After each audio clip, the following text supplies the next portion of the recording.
You're really going to like this. And if you don't, we like it enough for both of us. So here you are. You were source energy. Part of you came into this body, splat, here you are. And you're exploring the variety. And you're knowing what you don't want, seeing plenty of it, which causes you to know what you do want, seeing plenty of that too. So you're launching these rockets. And you knew what you didn't want, which caused you to launch a rocket. But this rocket of what you do want is not very vivid for you because it just burst out of this contrasting experience. And it's not your habit of thought. This is. Knowing what you don't want in this example is more your habit of thought. So this rocket came, but it's a freak. It was born out of the contrast. And as you launched it, we saw it coming. We rode it immediately and became vibrationally part of it and held the frequency of it for you, for when you catch up with it. Not just us, but all those like us. In other words, we're on that vibrational vortex. It's spinning. And immediately the cooperative components, because of law of attraction, began to come to it. And so the momentum got really going good. In fact, it got going so good that you couldn't stick with it. Not for very long. You launched it, but you haven't practiced it. So what are you left with? Oh, you gave birth to it, but you're not a vibrational match to it. So where does that leave you? It leaves you in emotional awareness of your separation from it. Well, big deal, Abraham. That's not too satisfying. So you're telling me I launched a desire and all I know now is that I'm not a match to the desire? Pretty much.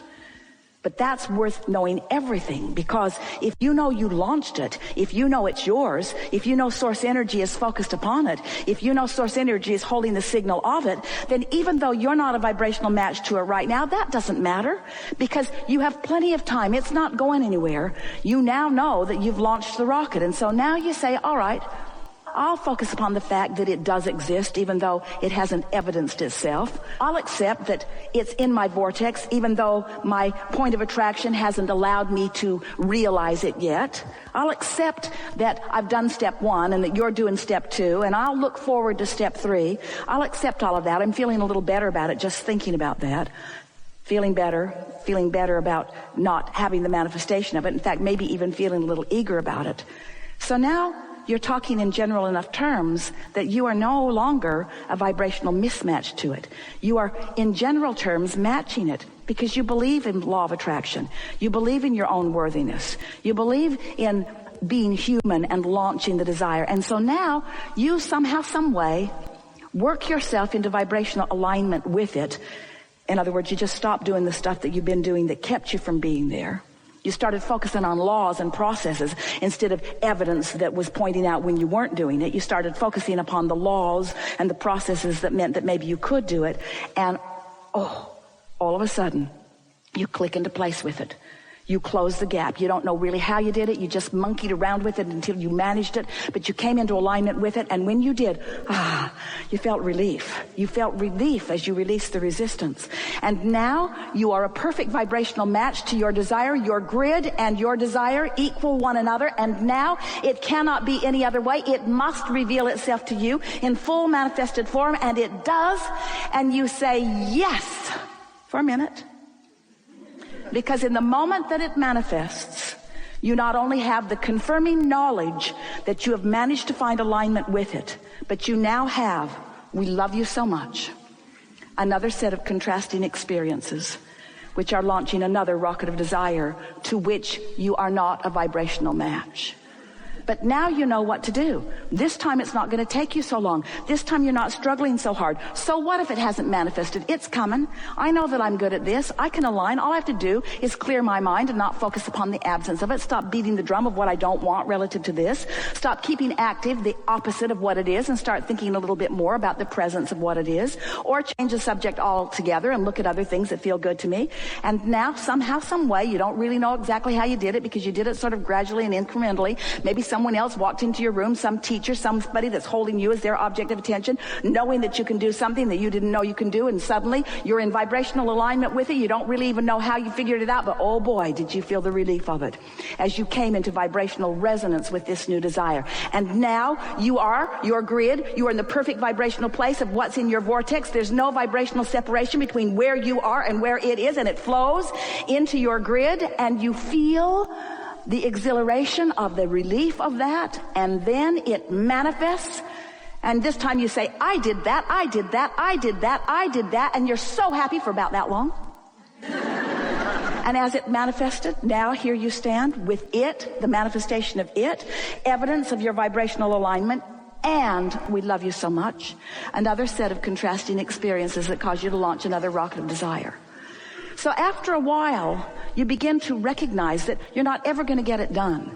And then it starts taking the sting out of what's not done, because there's always going to be plenty that's not done. And instead of feeling bad about what's not done, you feel eager about what's becoming. And then you start putting your attention upon what really matters, which is how you feel. And then you start looking for relief. You start letting your cork float. You start deliberately raising your vibration.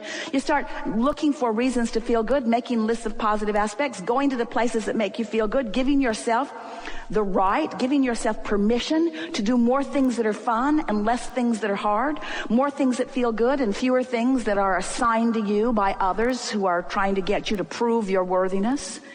And so you just keep finding yourself in alignment, and then blessed with the manifestation of your desire, and then alignment, and then blessed with the manifestation of your desire, until before you know it, you don't ask the question, how can I be there more of the time?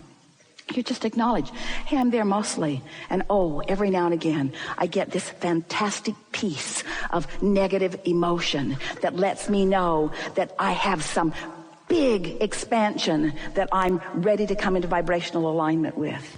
And then you begin managing your gap. That's really what this life experience is about. It's about how much endurance you've decided to assign to yourself. I'm going to endure my discord longer. And we say, why?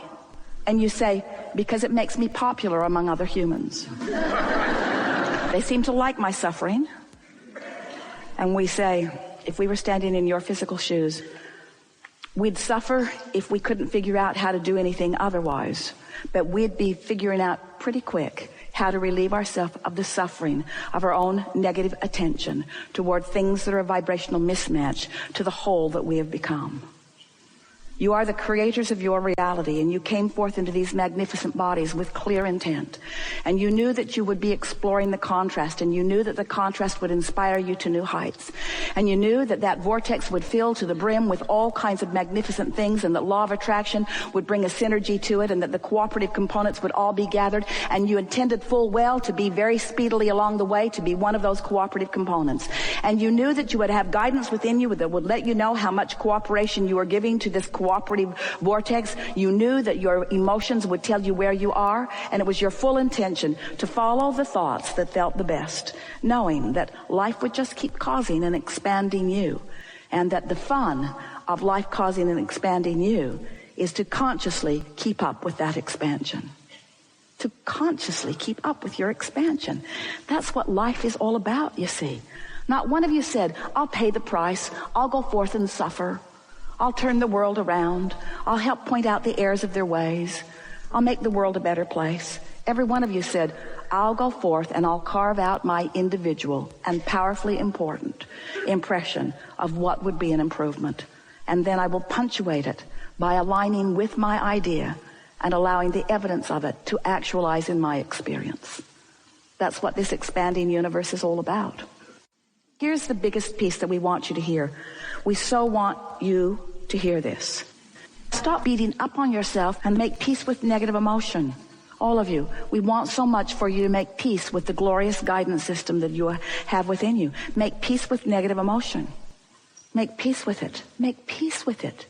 You could not know a level of pain if it were not for a level of desire. Jerry said that to Esther. She talks to him nearly every morning. She talks to him all day, but she was specifically reaching for some relief from her discomfort right after he made his transition. And he said something so powerful to her. He said, you could not feel this level of despair if it were not for the powerful love that you feel for me. That's really something to think about, isn't it? If that love were not there, the pinching off of it wouldn't hurt. So that's why we want you to make peace with that feeling of the pinching off of it, because the pinching off of it means that there's something that you could turn immediately toward if you just would accept that you're vibrational beings. We don't see you at your radio dial grimacing about the broadcast point of view of those stations that are out there. You just tune your dial to something that is pleasing to you. And that's all that deliberate creation is. It's tuning your dial to something that is pleasing to you. But you can't tune your dial to something that pleases you if you're beating up on yourself for it taking too long, or if you're beating up on yourself for not having tuned it, you say. How can I hold myself always in alignment? You can't. How can I never feel negative emotion? You can't. You know, that's like saying, how can I get more answers? And you know what the answer to that is? Ask more questions. Ooh, didn't see that coming. I like the answer part. I don't like the question part. And we say, that's what you signed on for when you decided to come into this contrasting environment. You knew that without exposure to life that would pose the question within you, there could not be that expanding answer. The basis of your life experience is freedom. You're so free you can choose bondage. Your objective is joy, alignment, joy. And the result is expansion. But even if you don't accomplish your quest of joy, expansion still occurs. But joyous expansion was your intention. Joyous expansion, not just expansion. You said, I want the contrast, but I want alignment. And I want conscious awareness of expansion. Conscious awareness. Because what fun it is to identify that you want something and know that you're nowhere near it vibrationally. And then to deliberately focus on things until you can feel yourself coming into alignment better and better and better and better and better. Isn't it a lovely thing when we say you are the creator of your own experience? The contrast was when you put it there. Source answered it. It's you that allows the ideas to come, that allows the rendezvous to occur, that allows the details of the unfolding. When you watch the athletes, aren't they usually in their head getting ready to be ready? They know their bodies will do what they've trained their bodies to do, but that's not what makes the difference between the masters and the mediocre. It's the alignment. It's the tuning themselves to the frequency. And the nice thing is, in moments like this, where you actually do raise your vibration as you are doing, and you are finding vibrational alignment, then in the days that unfold following this, you'll have conscious awareness of the work that was actually accomplished. And of course, you don't need us for this. You can do it all day, every day. The easiest way to bring yourself into readily alignment is through meditation. Because when you quiet your mind, you stop thought. When you stop thought, you stop resistant thought. And when you stop resistant thought, your vibration raises. And when your vibration raises, then you have access to what's in your vortex. So as it flows in, as you get this conscious awareness, as something flows in and the idea occurs to you, and the idea, even though the money isn't in the bank or even though you haven't met the person you're looking for, as the idea of something exhilarating occurred to you, then you acknowledge, I'm in alignment. I'm doing deliberate creation. And before long, that feeling of invincibility comes, where you know for sure that you are worthy of whatever you're reaching for. And you trust law of attraction because it has never been anything less than consistent with you. So then you begin to recognize that somehow you have accomplished a sort of vibrational state of being. And if you're feeling sad, other things that match that jump on the wheel with you. And if you're feeling exhilarated, other things that match that jump on the wheel with you. And your whole world reflects what you've got going on. You can control your own vibrational manifestation into your actualization. And then it is our absolute knowing that you will begin living your life precisely as you intended when you came forth into this physical experience.